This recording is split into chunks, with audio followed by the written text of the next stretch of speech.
So me with Guesty for the match preview against Ipswich. It's fair to say both teams didn't have a good Boxing Day, did they? Well, we certainly didn't, Ryan. You know what I mean? Yeah. I'm still not over it. What we at now, it's Friday, and it's still raw, mate. Still very hurts. raw. Yeah, still very raw. The performances still hurt. And there seems to be even a lot more going on behind the scenes than what we think, mate. Well, Pulis is still making his own signings. Rajiv Van Lapara looks like a done deal.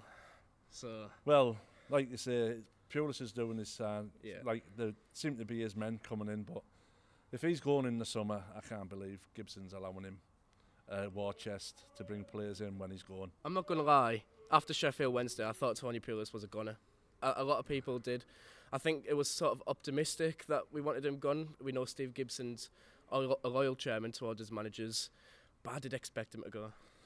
Yeah, I didn't think he'd go after the Burton game, but like you say, he got himself a lifeline at Reading, and we've just gone on to our own form.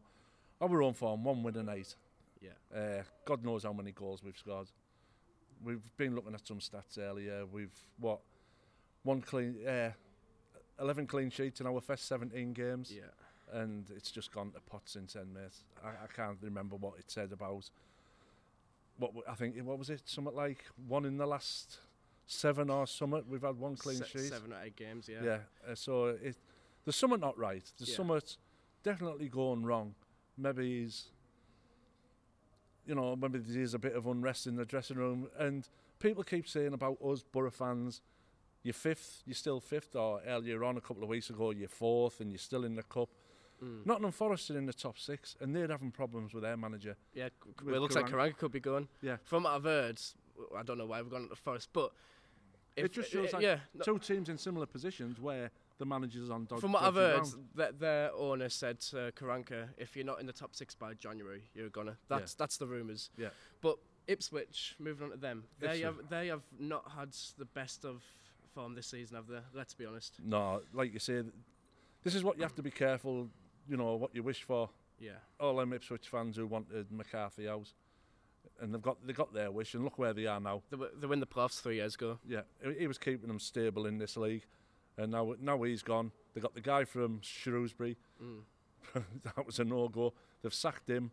They've brought Lambert in, and he's struggling as well. I think he won 1 and drew 1. Yeah. But he hasn't put a run of games together, which you'd expect a new manager to do. Well, Ipswich have won 1 game in the last 12. Obviously, they got beat 3-0 by QPR Boxing Day away from home. Their away form has been very poor. But this is a typical Boro game where we look at the opposition's form and you go, oh, should win, easy. But similar form, isn't it? We have similar form to them, you know what I mean? Our home form has been dire. It's our own form, and things have to change. Pulis has to go purely against how we want to play football. Yeah. He's got to turn turtle on his theories, his ideals of football, and he's got to go out and let players attack on Saturday. The bottom of the league for a reason. And we can't go out there on Saturday with 5 at the back, because at the end of the day, it's 5 at the back, and then you've got your 2 older midfielders, Besic. It could be Besic Housen, Besic Clayton. You know what I mean? Our defence is way too deep, and like you say, so when our 2 older midfielders are taking the ball off them, it's basically on the edge of our box when they're taking the ball off the day. Well, I feel like this is the type of game, you're against bottom of the league at home. Go for it. Play 2 strikers. Play 2 wingers. Have a right go. They're there for the taking. They're down there for a reason. Put Hugo and Sambalong up there together. Play Tavernier down in on the wings. Have a go. That's what I think most of the Boro fans want to see. I think that's what 30,000 wanted to see on Boxing Day. It never happened. And well, like you say, we're getting game after game after game over Christmas. Surely he's got a rest friend. Yeah. Like you say, I said last night, not dropped. He's got a rest friend. He's got to rest one of his centre-halves, Ayala or Flint, and bring back in. You know what I mean? He's got to make massive changes for me on Saturday to freshen things up and to give the fans a bit of hope to get a home win, and hopefully with a bit of style. Well, I feel on Boxing Day, when Lewis Wing come on, we've said it all season, he changed that game. His passing range is ridiculous.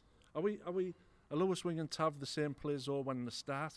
Or do we get more out of them when they come on? But we're usually getting beat when they come on. Yeah, I feel with Lewis Wing, he should be a starter. I feel he's that sort of player that can produce a bit of magic like that. We've seen it against Crystal Palace, and then Tav, when he come on again on Boxing Day, he was energetic. You know, he got down the wing, got balls into the box. You know, we had more shots when he come on. Yeah, it didn't quite work out, but we certainly created a lot more. And it's instead of just playing this 5-4-1 that I don't get why we do at home. A 5-4-1 against teams where on paper you should be thinking we should be better than these. Yeah. You know, and you set up with a flat back five, 4 cross midfielder, 1 isolated striker. It's so frustrating week in, week out. And it's I feel this last is season when he came in. Sorry, right. Last season right. when he came in, we had a back 4. Yeah. As soon as we lost the ball, we became a back 6 because Traore and Downing played as wing backs. Just joined up with the back 4, and it was 6 right across the back of the park.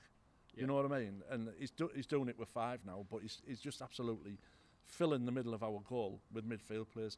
But we're getting caught out now with our full backs, or what people like to call them wing backs, but really one's a centre half, and George Friend's about absolutely knackered.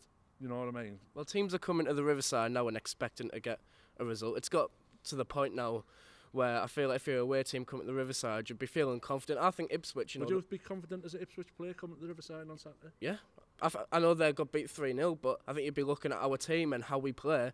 They know we're going to sit back. If they get a few touches on the ball early on, they'll settle into the game like teams do when they come to the Riverside, and they'll probably nick a goal. You know, they've got Freddie Sears. Freddie Sears is still a class footballer. Jonathan Walters. He's done it in the Premier League. Is it Chalobah? Yeah. They've still got decent players in amongst all their kids. The keeper's been there a long time. They've still got some decent players. I know they're really struggling, but like you say, Freddie Sears. I'd like to see Sears at the Borough. Ipswich away last game of the season, he was immense. Yep. He was quality. And Wagon, obviously they've lost Wagon to Derby, but like you say, he's gone to Derby. I think he's only scored the 1 goal. Exactly. So you can't predict what strikers you're going to get in this league. It's like a Sombalonga, absolutely fantastic for Notts Forest, fantastic for us under Gary Monk. Yeah. Because we played a totally different style of football, but under Pulis, he's just been a dud. To be fair, in August, I thought Assombalonga and Braithwaite, when they were up top together, Assombalonga looked like that Forest striker we knew, that we thought we signed. Assombalonga and Braithwaite, like you say, they just clicked. Something that we've been waiting for a long time, and it was a joy to watch. Then, with the changes that came after the transfer window, it's just died a death. Well, I don't think we'll expect to see Braithwaite in the squad tomorrow. There's rumours that he's going out on loan to Leganés, Spanish side. What do you think? Like you say, if the boy doesn't want to be here, let him go. But why not sell him? Why only loaning him out? Like you say, it's January, isn't it? Yeah. Let's get it right. We're not going to sign no one in January. I can't see Gibson allowing Pulis 20-30 million to really bolster our squad, because the man's going unless he knows something we don't know and he's going to sign another contract. Us as fans believe he's leaving in June or July at the end of the season. Yeah. So why would Gibson give him 20-30 million pound to spend in the transfer window, which I find it hard to believe. And the more you hear and coming from rumours that I don't think he's going to get that much money to spend. I think we're more on a more break course at the moment, where sort of getting the club financially stable. Yeah, for Pulis to move on and make it stable for someone else to come in, you know, and maybe get some money to spend. But it's just going to get more and more difficult. And what we're halfway through the season now, we need another 60 points for automatic promotion, and we're not going to get 60 automatic's gone. I'm not even thinking about that. Like exactly, we're not going to accrue 60 points to get us up there for automatics. Playoffs, are we good enough to win a playoff semi-final? I don't know, because there's going to be some really quality teams come May when the playoffs are on. But I can't even see us getting to the playoffs. So.